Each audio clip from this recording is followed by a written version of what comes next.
দিদি গো, দাদা গো, সবাই রে আমার ফের নাম জানাই। তোমাকে জন্য আবারও একখান ভিডিও নিয়ে চলে আসলাম কিন্তু। আমার এক বন্ধু কলে কি, তোমার যেরাম ভিডিও বানাচ্ছো তা নাই লাখ লাখ ইউটিউব সার্চ করলে পাওয়া যাবে নে।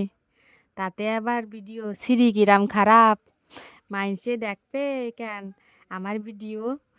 তাতে আবার আমার কথায় নেই কোনো রস, নেই কোনো কষ, রোবটের মতো নাই কথা কই। আবার যেরাম রান্না করি তা নাই সবাই পারে। তাই আজ ভিডিও ভালো না করে আগে রসকস মিশেছি। কিরাম লাগিছে তোমরা কও দিন। আজকে আলু উঠে রান্না করলাম, উচ্ছে আলু দিয়ে ভাজি।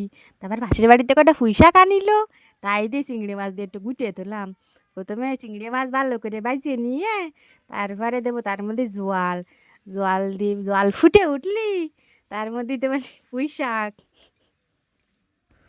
আমার এরকম কথা শুনে বন্ধু তোমাকে কি হাসি পাচ্ছে? আমার একটু জানাই না কিন্তু। আমি আগের কোনোদিনও মনে হয় এরম করে কথা কইনি। আমার বাপের বাড়ি এলাকায় খানিকটা এরম করে কথা কয়।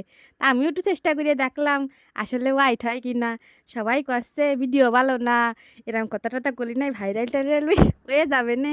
তাই আমিও একটু চেষ্টা করলাম পারছে কি না। যাওয়াই হবে নে, ভিডিও একরম ভাইরাল হলে আমারই তো টাহা আসবে। আসলে সব কিছু তো টাহার জন্যই করা। টাহা না থাকলে দুনিয়ায় কিচ্ছু নেই বাবু, কিচ্ছু নেই। স্বামীও দেয় না, কেউ দেয় না।